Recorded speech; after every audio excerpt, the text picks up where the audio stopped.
There are three main elements that are threats to liberty, security, and values at work in America today. We've color-coded them for easy understanding. We have the red, which means communism, the green, radical Islamism, where they want to establish a caliphate across the world, and the blue, which is unchecked globalism. Think of the World Economic Forum, think of the United Nations, the World Health Organization. And we track each of these on a regular basis here in the Economic War Room. Now, what we believe in is life, liberty, and the pursuit of happiness.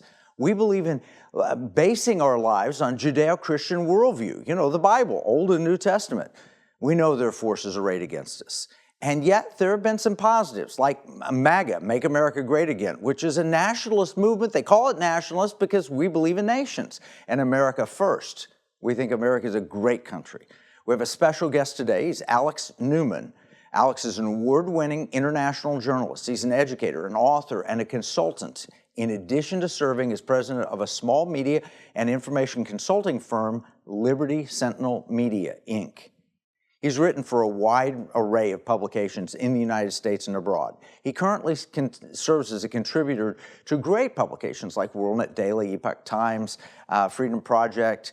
He's been a foreign correspondent for the New American Magazine, a contributor to Law and Enforcement Intelligence Brief, and more. He's also written for numerous newspapers. I couldn't even list all the newspapers, but you can go through, and he's contributed to Breitbart and Fox News and so forth. And he's lived in 8 countries, the U.S., Mexico, Brazil, Switzerland, France, South Africa, Spain, and Sweden, on 4 continents. He speaks multiple languages fluently, and he's very proficient in understanding the globalist threat. So, welcome, Alex, to the Economic War Room. It's an honor to be here. Thank you for having me, Kevin. Well, we're so glad to have you back. You've been here before, but again, we need to get you in studio and really walk through that presentation. We were just together at Liberty Pastors event, and every time I see your presentation, I said, Alex, please come be part of Economic War Room. You were discussing multiple things, climate change and so forth, but globalism, which incorporates climate change. Can you tell us, what is globalism? Well, thanks again, Kevin. And globalism at its core is just an ideology that holds that we ought to undermine the nation state and move toward what they euphemistically refer to as global governance. Really, we're talking about global government here. And if you dig down into what these people say they are doing, it's actually pretty clear. They're building a one-world political, economic, and even religious system. And you don't have to speculate about that. You don't have to get into the smoky rooms. They'll actually tell you if you listen. That's what's incredible. So it's an ideology that is entirely at odds, first of all, with American independence, right? We cannot be a free and independent nation if we have this one world system they're trying to build. And I would argue that it's an ideology that's at odds with what the scriptures teach. God is the one who divided mankind into nations. He says so in Deuteronomy 32. He says so in Acts chapter 17. And so as far as I'm concerned, this effort to subvert the nation state and build a one world system is diabolical. Well, there are a lot of people who feel like that's what we need to do. I mean, they've been sold on this. But it goes back because there's a history to it. There's been, in your presentation, you talk about the secret societies and what the United Nations has said. Give a little bit of the history of where this came from. Well, there's been a long effort to build a one-world system. It's certainly not new, but we've seen that process really accelerate over the last century or so. The first really significant attempt in the contemporary era was the League of Nations. After World War I, the powers got together and they said, let's build an institution that we can then use as at least a foundation to build upon for a more globalized system of government. And they started building a lot of the architecture that eventually would be empowered. But, of course, the U.S. Senate said we're not going to participate in that. And so without the United States of America, by far the most powerful country in the world, it wasn't really going to get off the ground. So after World War II, they saw a really clear opportunity. And that's when a lot of the contemporary institutions that we think of as being involved in global governance were born. The United Nations, of course, but one version, one iteration of the UN was born during World War II. But the UN as a real institution with the UN Charter, that was born in the immediate aftermath of World War II. Joseph Stalin and his American agent Alger Hiss, of course, were the key players in all of that. So let me interrupt you just one second. Alger Hiss, explain who he was and how he was related to Stalin and we didn't even know it. Yeah, he's almost been wiped out of the history books, and that's very deliberate. There's a reason why people don't know about him anymore. But he was the key player at the founding of the United Nations. He was very close to FDR. Of course, he was right there over his shoulder at Yalta, where they had decided to give a huge part of Europe to Joseph Stalin. I mean, every huge bad decision that happened toward the end of World War II, Al-Jarhis was right there in the middle of it.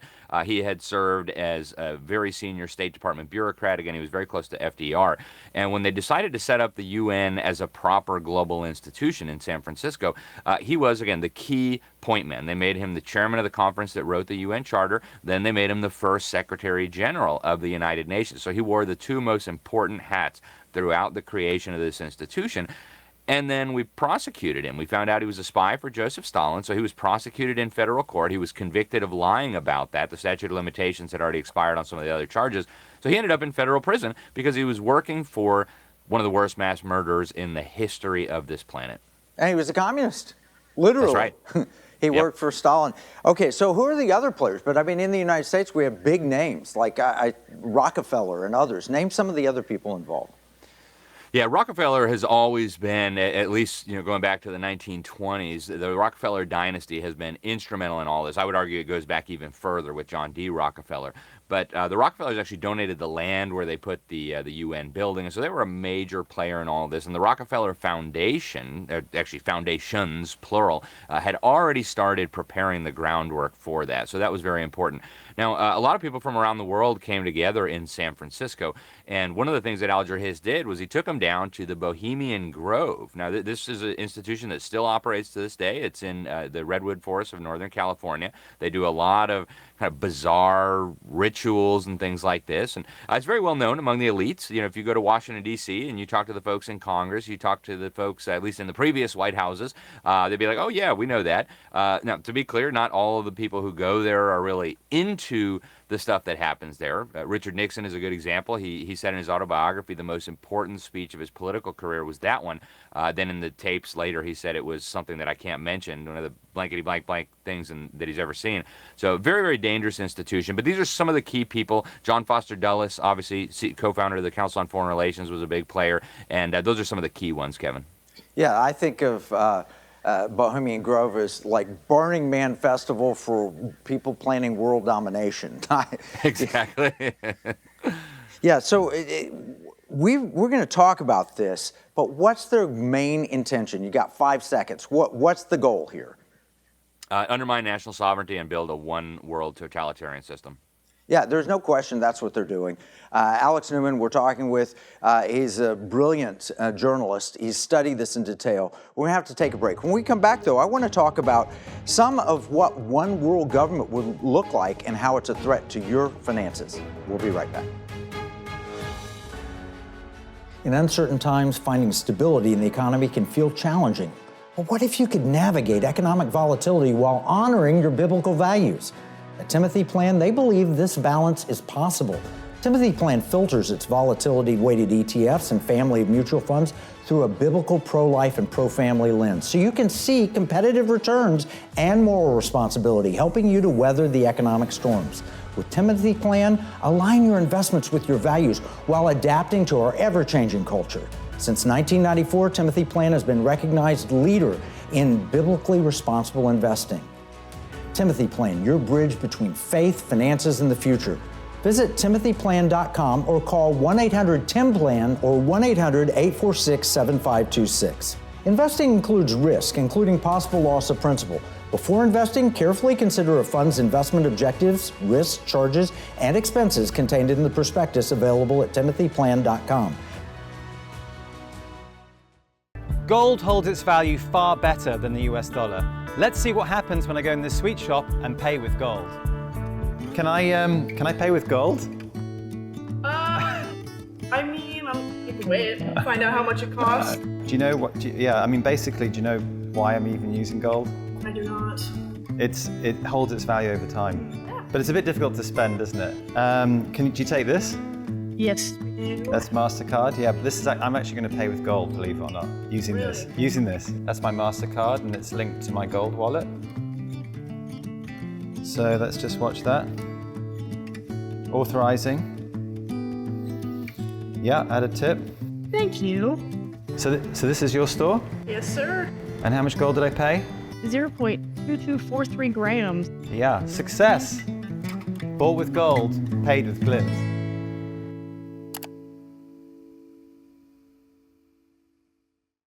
We're in the economic war, and we're talking with Alex Newman, and we're talking about the globalist threat. We've covered a little bit of the history on how the United Nations was literally set up by a communist and run by a communist and people that wanted to undermine American sovereignty.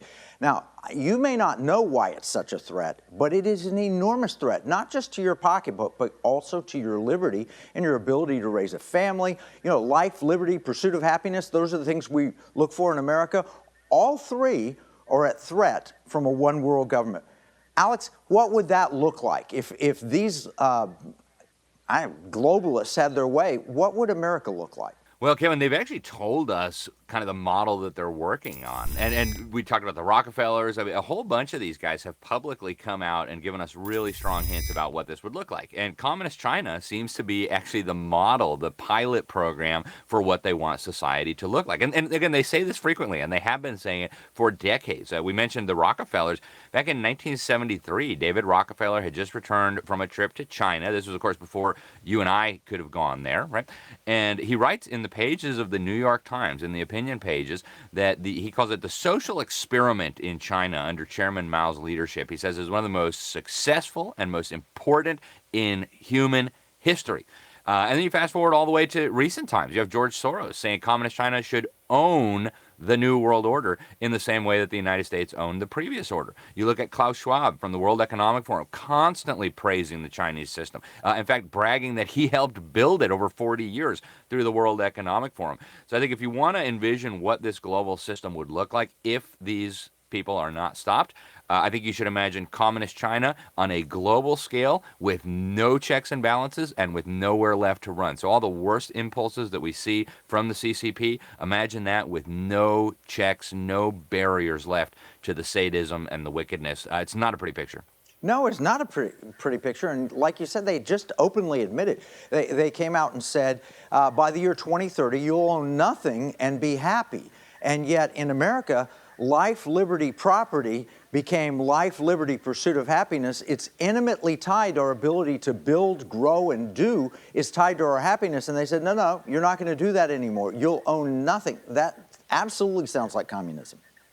It is. It is. And I think they have realized that communism as an economic system is a total and massive failure. So they're okay with allowing a few little market mechanisms in there just so the whole system doesn't collapse in on itself. But again, you look at communist China. It's still ruled by the Communist Party of China. Yeah, they have some semblance of markets there now. But if you look at the stock exchange, almost all of the major companies are majority owned by the CCP and the state. So it is a fascistic, communistic, almost neo-feudalistic economic system that is a complete threat to everything we hold dear, including all of those God-given rights that you mentioned that our founding fathers enshrined in the Declaration of Independence and then later tried to enshrine in the Constitution. Those are, of course, the principles that made America great and prosperous and free. So very, very dangerous, this assault that we see on those.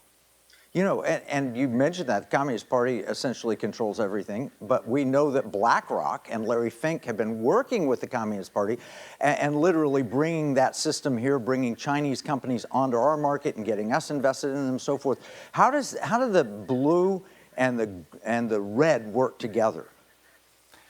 Yeah, this is such an interesting phenomenon, Kevin, and it goes against what people are taught in school. It goes against what the textbooks teach, and so there's a little bit of incredulity when you first explain it to somebody. But what you see is the communists and the globalists have worked together almost from the beginning. I mean, if you go all the way back to Karl Marx, you see he was financed by a very mysterious network called the League of the Just. You look at the Bolshevik Revolution, and the historian from Stanford, Anthony Sutton, did a masterful job of this in Wall Street in the Bolshevik Revolution. They poured millions of dollars into Lenin. They poured millions of dollars into Leon Trotsky for the purpose of overthrowing the Tsarist government and helping along the Bolshevik Revolution. And that continues, unfortunately, all the way to the present day. You look at Black Lives Matter, right? I mean, they're telling you on television that they're trained Marxists, and at the same time, we've got the biggest corporations in America pouring money down this rat hole. All you got to do is go on their website and see that this is all about tyranny. So what you have here, I think, is an effort to use communism, to use this totalitarian ideology, first of all, as a smokescreen for this criminal operation, and second of all, as a rallying cry to attract useful idiots who can then be used to demolish the old society. And when we saw this so clearly in China, right, the Red Guards and the smashing of the four olds, right, you break down everything that existed so that in its place you can build a new system, or as we heard Joe Biden and many Western leaders blabber about for years, we're going to build back better. Right? And so there's a clear relationship there.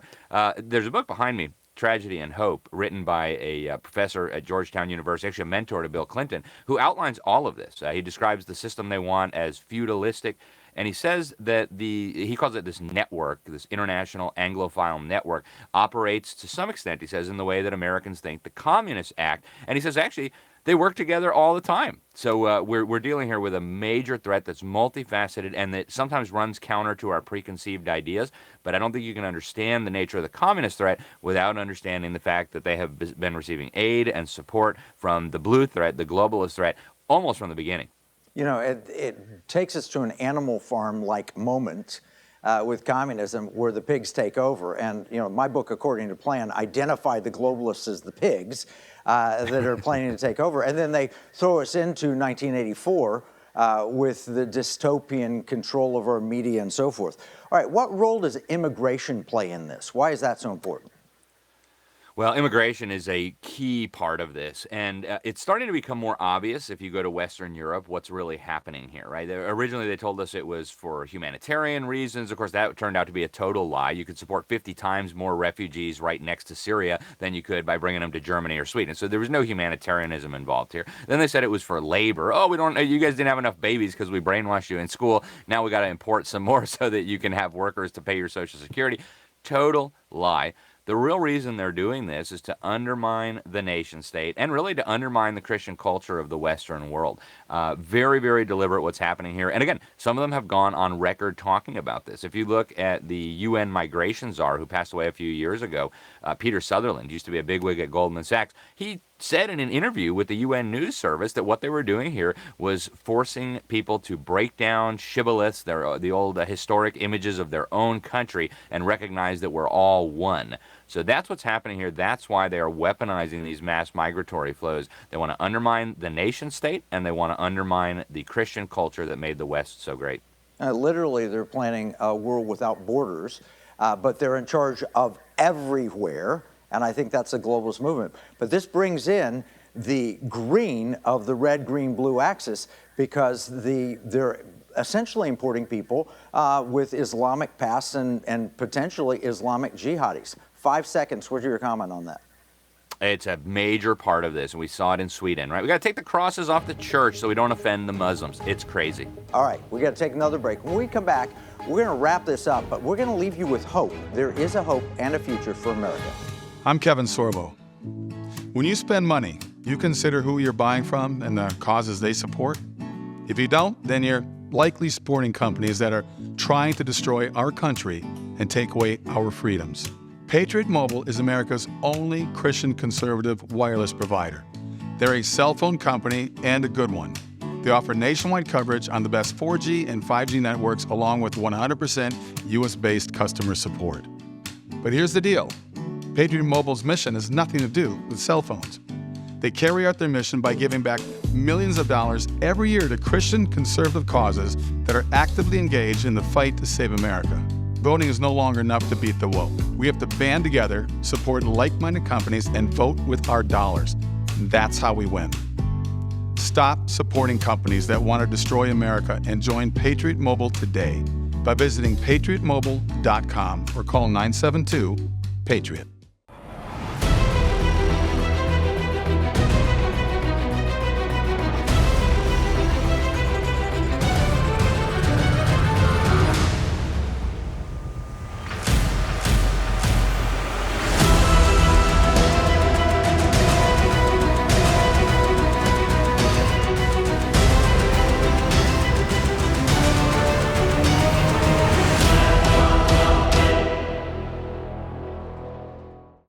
We're speaking with Alex Newman. He's an award-winning journalist, and he's covered the globalist threat around the world. And he's seen literally how education's been taken over, how the pronoun and gender movement is a part of this globalist plan, climate change and everything you've been told that, the climate's going bad and everything else. Alex, what's going on? Bring the headlines to what we're talking about and show us how we get out of it. Well, thanks, Kevin. And one of the places you see all of this agenda that we've been talking about most clearly is actually the climate change scam, which I was very grateful to hear the President of the United States go on the floor of the UN General Assembly just very recently and say that this was the biggest con job in the history of humanity.